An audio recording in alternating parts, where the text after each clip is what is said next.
Gotta stay hydrated.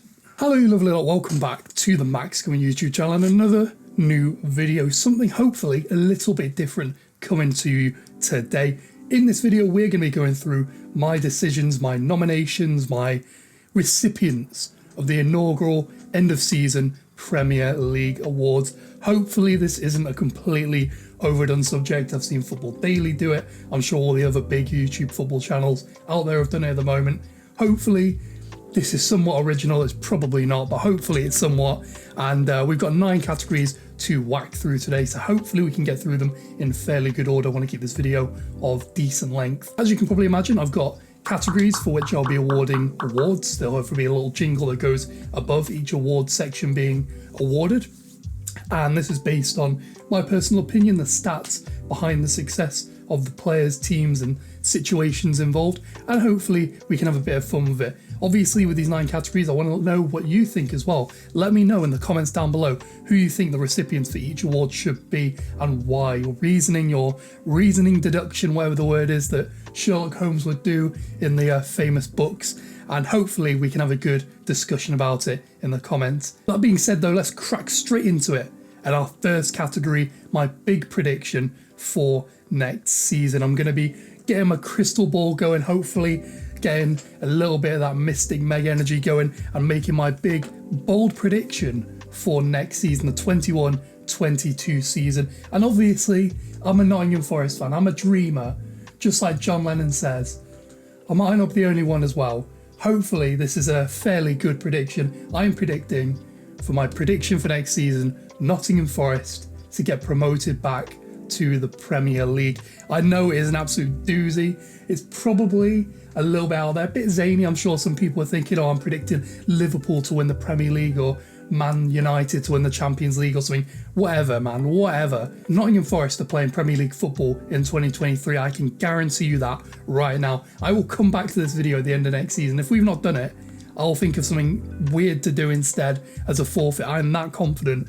We are absolutely 100% behind Chris Hughton. We are back in the Premier League next season, or the season after, I guess, hopefully. You know what I mean. Hopefully we're going to be back there in the Premier League in a couple of years' time. I think we've got the talented enough squad for it. Hopefully he's smart enough, or the board are smart enough to bring back the likes of João Carvalho and Brennan Johnson and actually use them. If you watch my career mode series, which will be linked up in the icon above, hopefully you'll know that I'm a big fan of these guys as players. I think they're really talented, and if they're not getting involved in the team next season, someone's going to be pretty unhappy, and it's going to be me. So hopefully we get to see them in the team next season. Let's move on then to my next category. This is mistake of the season. I've decided to call it this because I think a lot of teams this season made a lot of mistakes. Just to rattle off a few of these sort of honourable mentions in this, I think Man City kind of ruining not getting a striker, even though they're going to win the Premier League, probably going to win the Champions League as well. I think they're probably going to ruin that mistake. You look at teams like Manchester United, could they have gone in for a defensive midfielder, and could that have improved their chances of winning the title this season in what's probably the most open season since Leicester won the Premier League a few years ago? There's situations like that, even down at the bottom of the table. Should, I don't know, West Brom have stuck by Slaven Bilic? Should Fulham have hired someone with a bit more experience than Scott Parker? Who knows? Though I've gone for my mistake of the season as Liverpool not signing a new centre-back to go alongside Virgil van Dijk in the summer. Now there's a bit of context to this. We're currently in the midst of a bit of a transfer saga regarding a player called Ibrahima Konate. He is a very talented centre-back for RB Leipzig in the Bundesliga, and I think he's probably the most likely target Liverpool are currently going for.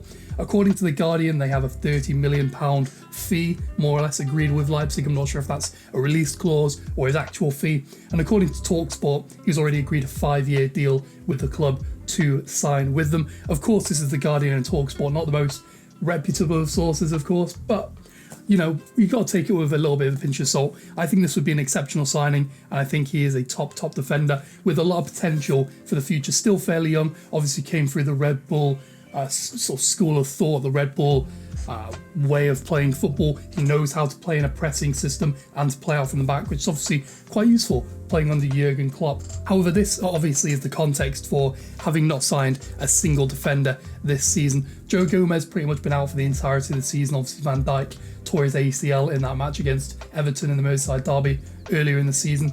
Joel Matip's fitness has been, sort of risky at best. Ozan Kabak hasn't really hit the ground running since joining on loan from Schalke.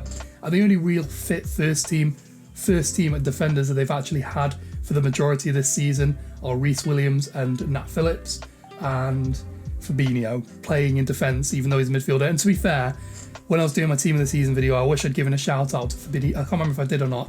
I hope I did, because he deserves a lot of credit for holding that Liverpool team defensively and midfield wise together for the majority of the season.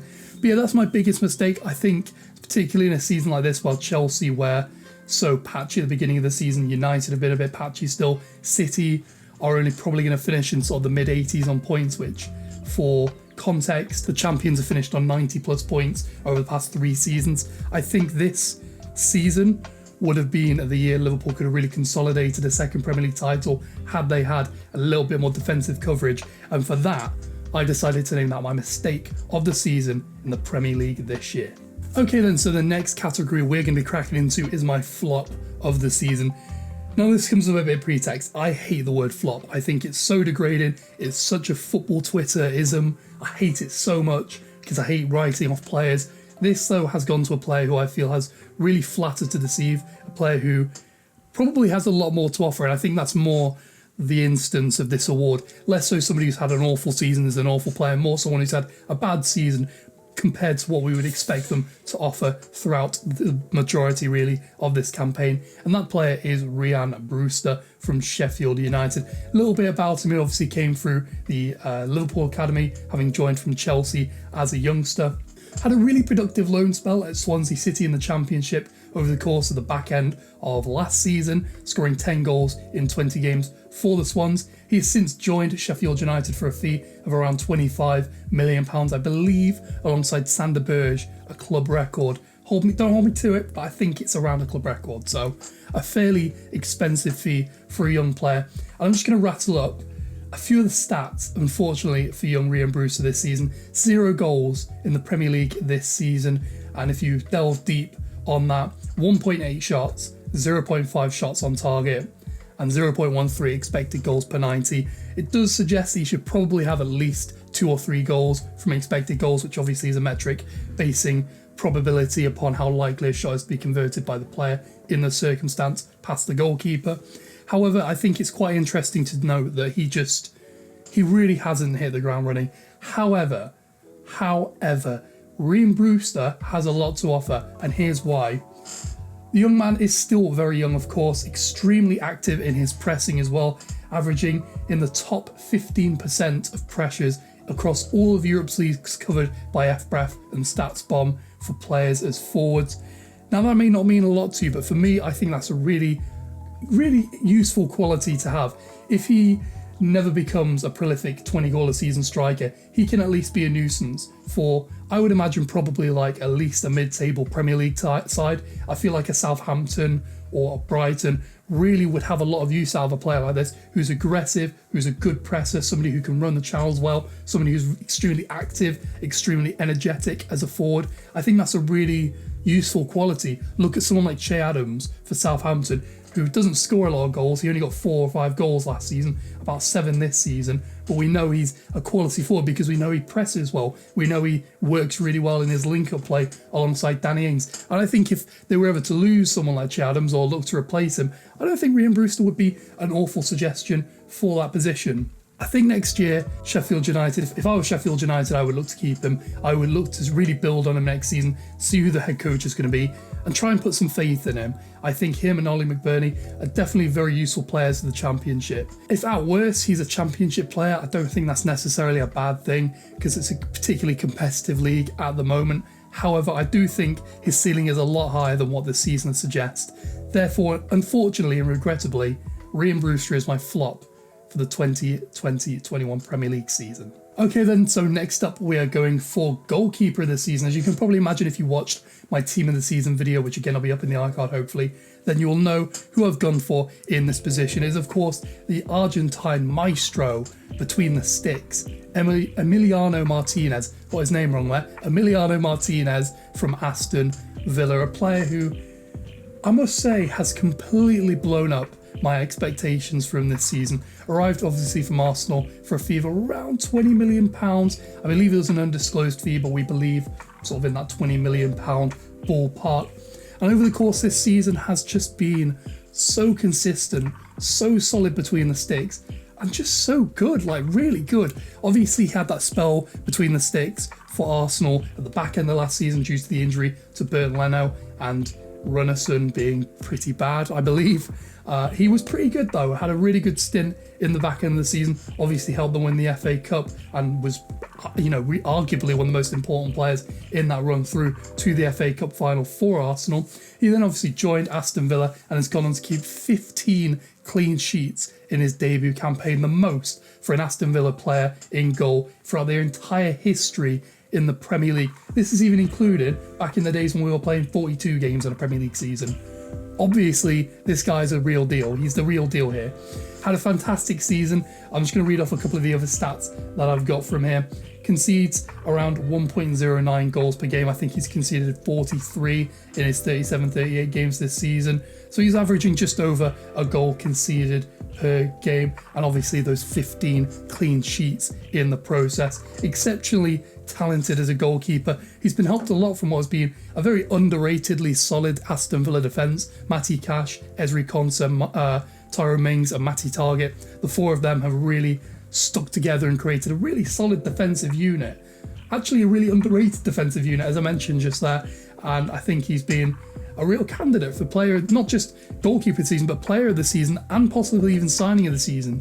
Speaking of which, let's crack into signing of the season. Okay then, so initially for signing of the season, I had Emi Martinez down for the double. However, this man, I completely forgot just how good he's been over the course of the campaign. And you'll see him later on in the video as well. I've decided my signing of the season is Reuben Diaz to Manchester City from Benfica, joining for an initial fee of €68 million, which is around £60 million.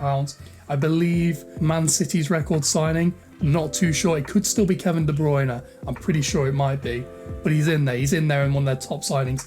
And I must say, of the recent Pep Guardiola era, probably one of their best signings already. Has held together a Manchester City defence that over the last couple of years, particularly with the injuries to Aymeric Laporte last season, has just held them together. John Stones looks like a completely different player, in my opinion. Should be one of the first names on the team sheet for England at the Euros. And a big part of that is the real sort of confidence boost he's had playing alongside such a solid and no-nonsense defender in the form of Reuben Diaz this season. Part of the best defence in the entire of the Premier League this season, not just for goals against, but also concede the least shots per game at around 9, which is I think 2 or 3 ahead of the next best team, Liverpool. A fantastic season for Reuben Diaz, the Portuguese international. And don't forget about him because he might be coming back later in this video. My signing of the season, Reuben Diaz. Okay, then moving swiftly on to the next category, which is manager of the season. A very prestigious award, of course. This season has been a very interesting season for a lot of managers. Pep Guardiola wrapping up his 3rd Premier League title, Jurgen Klopp falling all the way down into the Europa League places, and Frank Lampard, of course, being replaced by Thomas Tuchel, who's gone on an absolute tear since joining the Blues. However, it's none of those I've gone for as my manager of the season for this year. I've actually gone for Brendan Rodgers as my manager of the year. And a big part of this is probably a bit of recency bias. Of course, having won the FA Cup last weekend, a fantastic achievement, genuinely well done Leicester fans and Leicester in general. It's a huge achievement for the club, second only really to that Premier League title. They've been a genuine pleasure to watch this season, playing some really nice football, considering a lot of the injuries that they've had as well. And Brendan Rodgers deserves a lot of credit for managing that over the course of the season. Of course, the ACL injury last season to Ricardo, which has sort of prolonged into this season. James Justin also doing his ACL during the course of this season. But also those niggling injuries for the likes of Wilfred Ndidi, James Maddison, Jamie Vardy. It's been a very tough season. Kagalos Soyuncu as well. And a big part of the improvement of Leicester City has been the tactical nous of the Northern Irishmen.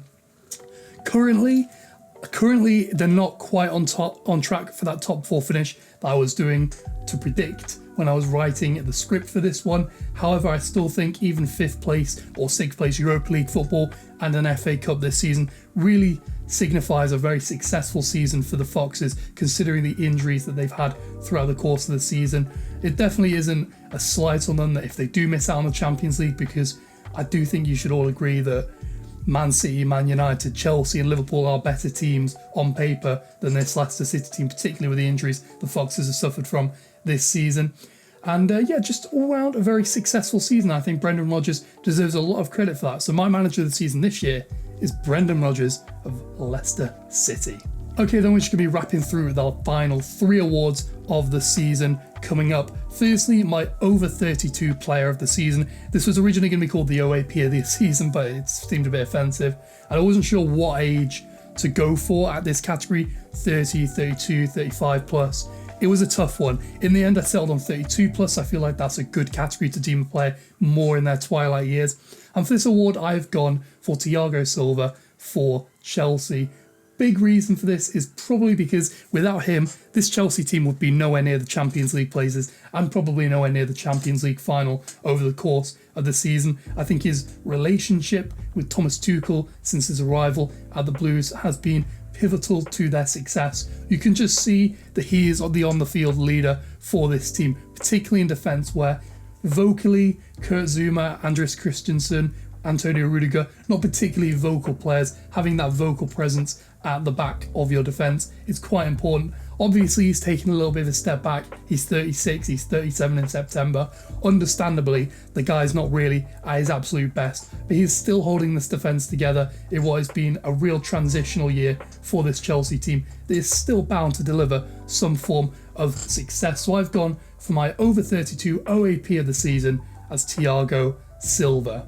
Okay, let's quickly wrap through the final 2 awards for this season, starting off with probably the second biggest award in the sort of collection of these awards going out. It is Young Player of the Season. Now, for Young Player of the Season, I have gone for someone at this moment in time under 23. For me, that is justification. And no, I'm not going for Reuben Diaz again, because you could probably guess he's coming later. He's not the Young Player of the Season. Young Player of the Season this year is Mason Mount. A fantastic season for potentially the next captain of Chelsea Football Club. Genuinely been exceptional for him. What makes his season so exceptional? I'm going to rattle off some of the stats from my Premier League Team of the Season video. He got 6 goals and 5 assists over the course of the Premier League this season, with 150 shot creating actions, which come from 2.5 shots per 90, 2.8 key passes per 90, and 1.5 dribbles per 90, coming with around a 65% success rate. He's been at the centre of everything successful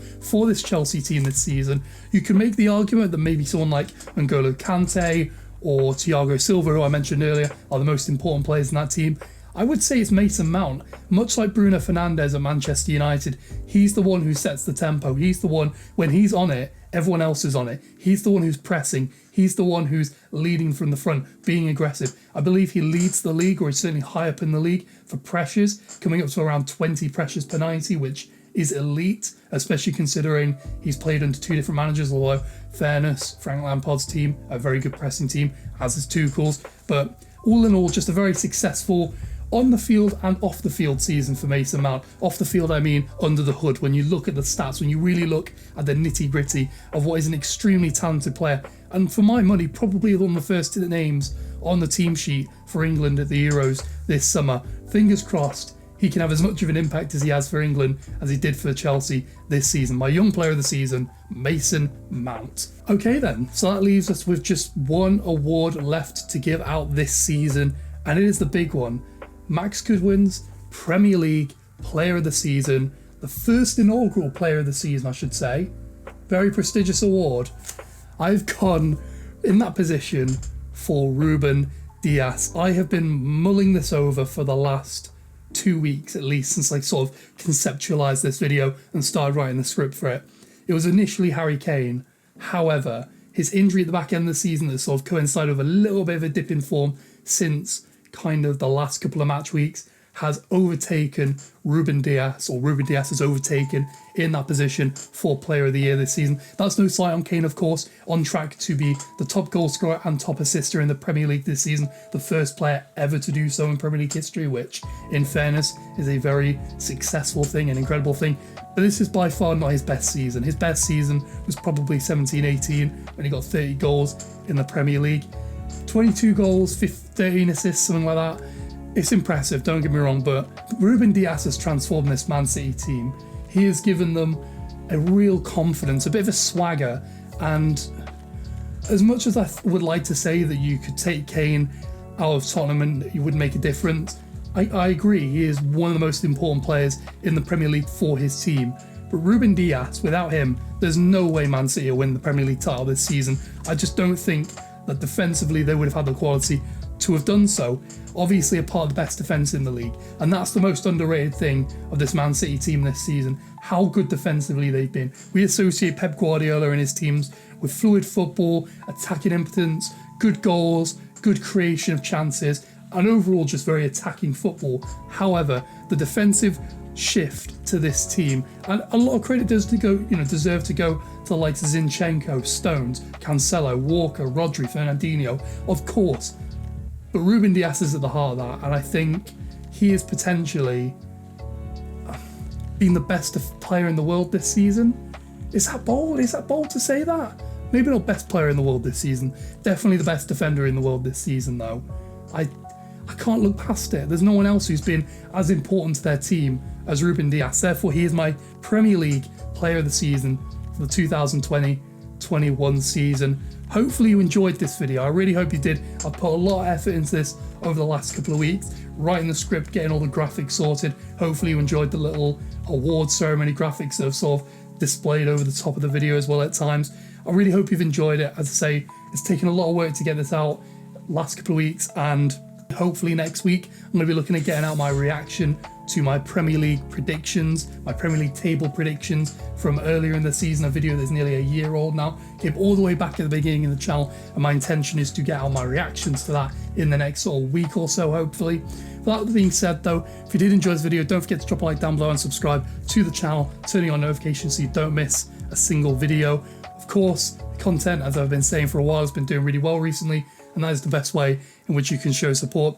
If you want to follow me on social media and maybe let me know your personal winners for each award for this video, then my Twitter and Instagram handle is MaxDJGoodwin for both. With that being said, thanks for sticking by me for this season. I'll catch you next week for my Premier League reactions, for my Premier League table. I'll catch you later.